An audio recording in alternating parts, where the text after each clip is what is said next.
From Hollywood, it's time now for... Johnny Dollar.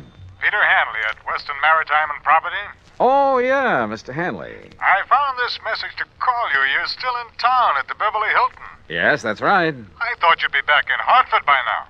When I can enjoy a spot like this on expense account? What? This California weather, the swimming pool here at the hotel? Wait. No, wait. You say on expense account? Why, sure.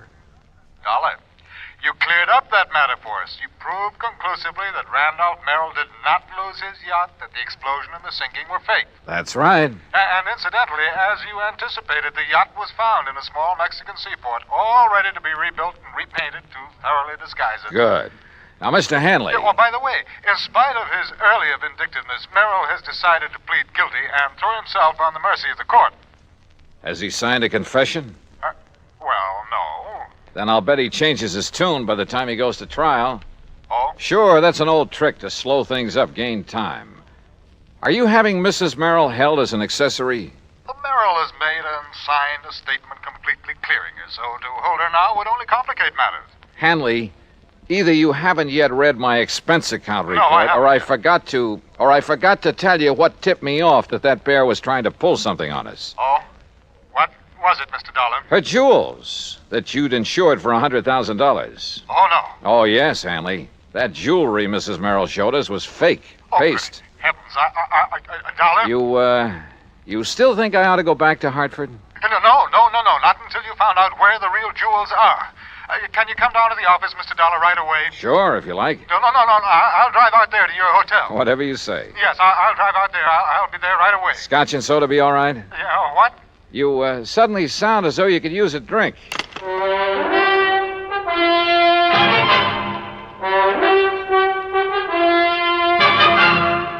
Bob Bailey in the exciting adventures of the man with the action-packed expense account, America's fabulous freelance insurance investigator. Yours truly, Johnny Dollar.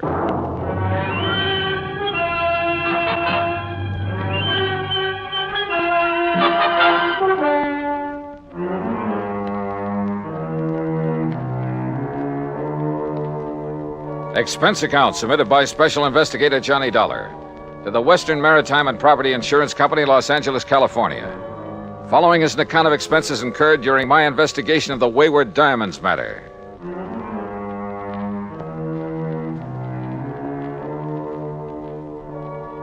Expense account item 1, $2.25 for drinks in my room at the Beverly Hilton. By the time room service had delivered them, collected the tip, and left, Peter Hanley arrived. Yeah, come in. I make no bones about it, Mr. Dollar. I had completely forgotten about those jewels of Mrs. Merrill's. Yeah, well, I can't say that I blame you. We were so intent on exposing the so-called sinking of that yacht. Exactly. All right.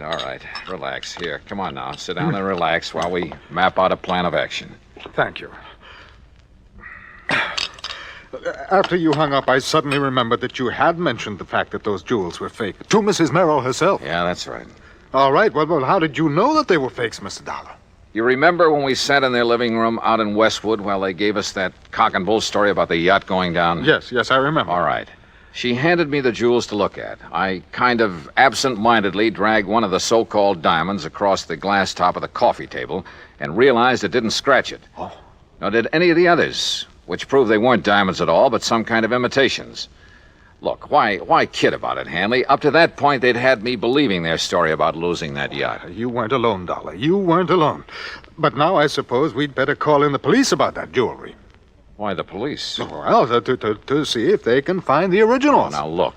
The Merrills are a clever pair. They proved that when they almost got away with a $150,000 claim against you for a boat that didn't sink after all. Very true, Dollar. Very true. So you can be pretty sure they didn't take the diamonds out of that jewelry and just hand them over to some fence around here. Yes, you're right. Later, I suppose she figured to lose the fakes, have them stolen, and then claim the insurance. Yeah, probably. If we hadn't nabbed the old man for the yacht fraud. You say she hasn't been held? No, but I see now that she should have been, in spite of her husband's statement that she was completely innocent of any complicity in the whole scheme. Yeah, I think she should have. You know, it's going to take a lot of money to defend him. And with him in the clink, she's the logical one to raise it. With the diamonds. The real diamonds. Uh-huh, that's my guess. Very well, then. I'll go over to police headquarters right away, charge her with fraud. Because of the diamonds themselves, and see that she is held until she tells us where we can recover them. Hadn't you better get evidence of fraud first? Well, the mere fact that she substituted paste for the real diamonds in that jewelry, Dollar. Well, a lot of people do that. Never wear the real stuff in public unless they have a lot of guards around. Well, even so... No, Hanley. You've got to prove that she's actually got rid of the real ones. Or tries to. You see, I don't think she's had a chance to yet. Why not? No, listen. I'm running up a nice fat item for you on my expense account. What kind of an item? Well, so far it only amounts to $100 and $150. What for?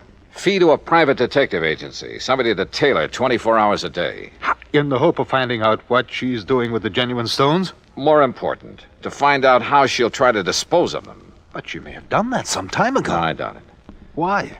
It's only recently they've needed dough. Granted. They had two plans. The phony sinking of their yacht, and later, if that worked, a phony loss of their phony diamonds. But why later? Well, to run them both together would look suspicious. What's more, apparently saving the jewels made the yacht accident look legitimate. Yes, I suppose so. Sure. And remember this. She made a big thing of having saved her jewelry. When we still believed the wreck was legitimate. That's right. She made a big point of displaying those phonies to us because she wanted to be sure we'd not only see them, but believe they were the originals. That we'd be witness to the fact she still had them. Yes, I see. But you must recall that you finally recognized them as paste. Yeah, but like you and I almost forgot about it simply because they had nothing directly to do with the matters at hand. Yeah, and she may think that we have forgotten. I doubt it. The point is, now she needs money. He saw to it that she stayed free to raise it. And the diamonds are probably her only way of getting it. Which is why I put a detective on her. Oh, excuse me. Johnny Dollar. Yeah? What? Well, how did... Yeah. Well, look, I'll be right over. What is it, Dollar? Oh, that detective I was talking about has just lost his job. I don't understand. He just came to. Came to? Yeah, at the home of Mrs. Merrill. He's in her home? Yes, but she isn't. She's gone.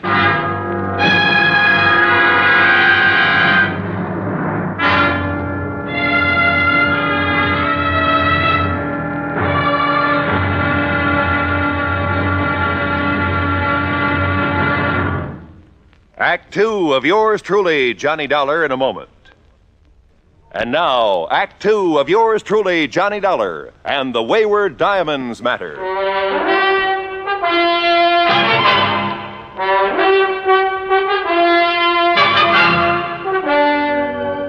In separate cars, I still had my rental job. Pete Hanley, the insurance man, and I drove out to Westwood, just beyond Beverly Hills. You're sure that detective was here at the Merrill home when he called you? Well, that's what he said. But if he was supposed to simply tail... Come on.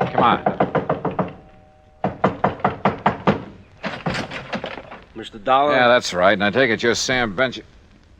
Holy smoke, what happened to you? Where's Mrs. Merrill? Well, like I told you on the phone, Mr. Dollar, she's gone. Any idea where? Oh, sir. Hey, you mind if I sit down? I don't feel so good. No, go ahead. Go on, sit down. All right, you all set? Yeah. Now, what happened? Well, I was walking up and down the street.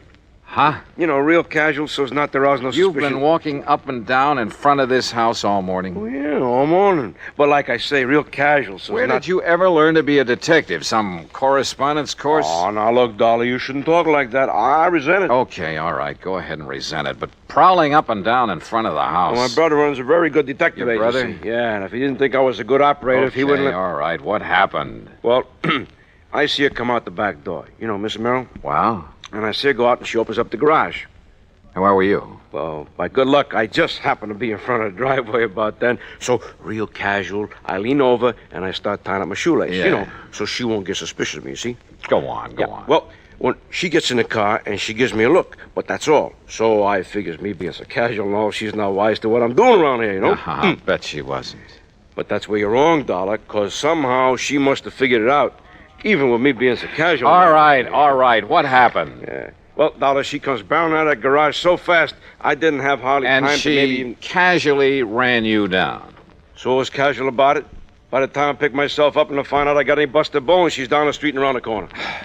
What kind of a car was she driving? Did Gee, no. What was the license number? I don't know. You don't know? Well, then how it happened so fast? Hey, look, whoever assigned you to this job ought to I have told you, their- my brother. And don't you say anything about my How brother. did you get into this house? Well, my order said if she made any move, I was to phone you. I figured nearest phone was in here. How did you get in? Well, I looked around to see one of the back windows was open. You have so any authority to enter this house? A warrant, maybe? No, but I have my orders to phone you just as soon as I could, and like I say, I figured the nearest phone... You want to see my orders? No, I don't. Well, look, see here? Now, you Here. look. You can take those back to your office and shove them in your darling brother's face. Oh, And now when you're saying things do, against my just brother. don't forget Shouldn't to tell him you're fired. Oh, now look, Dollar. Anybody can make one little mistake. You One- asked me, you made them all. Now, go on. Get out of that chair and get out of here. Oh, now listen, Oh, will and you... I suppose that car that's parked right across the street, I suppose that's yours. Well, sure. Oh, no. So as if she made a move, I could follow without wasting no time. Real casual, huh? Sure. So she wouldn't know you were following her. Of course. All right, go on. Get out. Oh, now look, you wasn't really serious About what you being said fired? You bet I was. And you can tell your brother he and his agency are... Oh, go on. I'll settle with him later. Look, I'm not used to being treated like this. And when I told my Ouch. brother... Oh, brother. Well, Hanny, it looks like I called in the wrong detective agency. I'm sorry. I'm afraid so. And I suppose you and I have no more right to be in this house than that idiot had, so perhaps we'd better leave. Yeah, sure. But not until you get on the phone and call the Department of Motor Vehicles. Oh? Find out from them the year, make, and model of Mrs. Nancy Merrill's car. Oh, better still, I can call my office. Your office. Yes, we issued the insurance on that car. Well, good. Meantime, rather than just sit here and twiddle my thumbs, I'm going to have a look around. But, Dollar, if our simply being here is illegal... Will you stop worrying about it and get on that phone? In the bedroom, I found the jewel box, all right, but no sign of the jewels. However, in a desk, I did find a receipt. A receipted bill for some work done by a jeweler in Westwood Village. The amount of the bill? Yeah. It was more than enough to cover the substituting phonies for the diamonds in that jewelry. So when Hanley got the description of Nancy Merrill's car, I sent him over to West L.A. Police Headquarters to have my pals over there put out an APB on it. Then I hopped into my own car and headed for the jewelry store in Westwood. And you know something? If I'd had any idea of what was waiting for me there, believe me, I'd never have gone alone. Act 3 of yours truly, Johnny Dollar, in a moment. And now, Act 3 of yours truly, Johnny Dollar, and the Wayward Diamonds matter.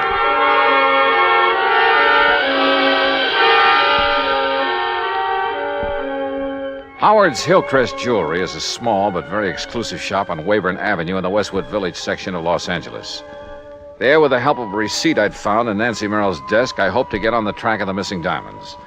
I entered this snooty little shop and asked for the owner. I'm sorry, my good man, but Mr. Howard is engaged with one of our important clients. Well, I'm here on rather important business. Well, if you care to leave your name and he wishes to see you, perhaps we shall call you. Ah, Mrs. Smythe Kenworthy. Hey, look, Buster. How delightful to see I you said- again. And did little Chi-Chi like the jeweled collar we selected for him? Chi-Chi, Such a lovely puppy. You know, he's the favorite of all my doggy friends. Just as you're my favorite. Maybe I'd better look for this Howard myself. Mrs. Smythe Kenworthy, you have no idea how it brightens the day to have you drop in. Oops, Now, wrong department. what can I show you today? Some little trinkets for your pussycat rat. We have some perfectly ravishing things in real emeralds. No. But you must please. Oh, Nancy, my dear. Yes, Howard. My pet, when I removed the genuine diamonds from your various pieces and replaced them with paste, it was with the distinct understanding. I know, dear, I know. But now I have to have the real stones put back. Why? As I understood, it was in order to have the fake gems stolen so that you could collect on the insurance. Oh, of course it was, of course. Not so loud, Nancy, please. Howard, our plan to claim that the yacht exploded failed. Randolph is in jail. He didn't involve you in that, I must say, rather foolish plot. Oh, no, but I have to go through the motions of getting him legal help. Excellent, my dear. I hope they keep him in jail. Howard, Randolph has stood in the way of our romance too long, my pet. Howard, please, listen. Because of the yacht, they sent an insurance investigator out here. Investigator. Yes, a Mr. Johnny Dollar. Dollar. Good heavens. You know him? I know about him. I don't like this. And he found that these jewels I have now are paste. Now, you've got to put the original stones back so that when he sees them again, he'll think he was mistaken. Impossible. I've already disposed of them through various connections. Why did you show him those fakes? Well, I thought I thought... You thought wrong, you stupid wench. Oh, Howard. Don't you see you may have opened the door to investigation of some of the other favors I've been doing you and other customers to beat your insurance companies? Oh, but I didn't think... Oh, of course you didn't. But if Dollar ever connects me with those imitations... Oh, dear. Oh, I know. And if they ever find out that the loss you faked here in the store that you collected so much on... Nancy, if they ever discover that was faked, I'll go up for life, thanks to you. Oh, no. I could kill you for being such a fool. Oh, but darling, I didn't know. I didn't realize... You don't know anything. Howard, please. Oh, shut up. Shut up and let me think. Oh, if there's anything I can do... I said shut up! Howard... Will you be quiet? I got to think this thing out. I knew from the beginning that stupid trick with the yacht wouldn't work out. I told you so. But it fooled the police and the Coast Guard. How were we to know the insurance company would send that Johnny Dollar out here? Will you stop talking about him? We've got to figure our way out of this mess. Now, who else besides Dollar knows about the phony jewels I made up for you? No one, Howard. Except my husband, of course. Are you sure? But how could they know? Well, what if your husband talks? Oh, he doesn't dare. Don't you see? He's the one who sent me here to get the stones back. So the Dollar can't prove he saw the imitations. And I tell you, I can't get them back. They're probably scattered all over the country by now. But don't you see? Unless we can show them to him, the real ones, I mean, show them to this Johnny Dollar. No, it's impossible. So, that means only one thing, Nancy. Replacing the fakes with some other genuine stones? No, that would take months. No, Nancy, it means that I have to get rid of this man, Dollar. That gun! That's right. You'd kill him? Yes, Nancy, I'll kill him if I can find him. I'll save you the trouble of looking for me, Howard. What? Dollar! And is that the gun you plan to kill me with? Yes, that's right. And I think I'd better kill you right now. Oh, Howard, darling, please. Oh, put that thing down, Howard. You're not going to shoot with customers out front. My private vault is just outside this back door of my office, Dollar, and it's open. In there, the sound of a shot won't be heard out front. No kidding. No kidding. All right, walk. Out that little door. Walk. Well, you don't really leave me much choice, do you? Now, open it carefully. No tricks. Tricks? With a gun in my back? All right, open the door. Go ahead. Well, it seems stuck. Maybe you'd better open it. I said no tricks. You open it. Oh, Howard, you don't know what you're doing. You bet I do. Go ahead, Dollar. You may be sorry for this, you know. Will you quit stalling and open it? Whatever you say. Mr. Howard! Mr. Howard! Oh, no. What? Mr. Howard, there are some men here to see you. Nancy, go out there. Tell them I'm not to be disturbed. I'll see them in a few minutes. Oh, please, dear. Go ahead. Go on. Mr. Howard, these men are from the police. The police? Well, bless Peter Hanley. Oh, no, you... Yes, I do. Dollar, are you all right? Those shots, Johnny. Hiya, Pete. Huh? Oh, thank heavens. Thank heavens. Yeah. Looks like he's okay, Mr. Hanley. But, Dollar, what under the sun did you do to our friend Howard here? Well, we had a little argument, Sergeant. I'll tell you all about it, and then you can haul him off to the clink. Oh? Hey, listen, if you've got something on Howard, you'll be our friend for life. Sergeant, I've got plenty. Good, because, brother, we've been trying to catch up with him for years. Oh, incidentally, have you got a cell for Mrs. Merrill, too? You bet we have.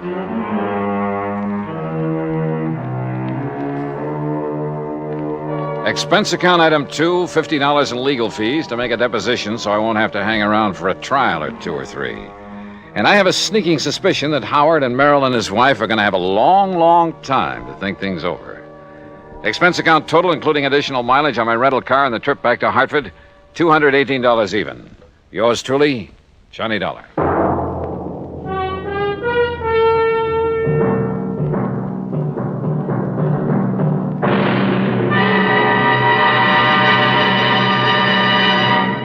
Our star will return in just a moment.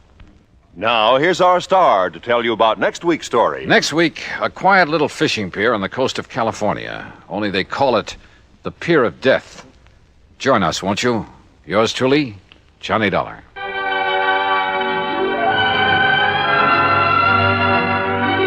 Yours truly, Johnny Dollar, starring Bob Bailey, originates in Hollywood and is written, produced, and directed by Jack Johnstone. Heard in our cast were Paula Winslow, Ben Wright, Jack Crucian, Jack Edwards, Marvin Miller, and Joseph Kearns.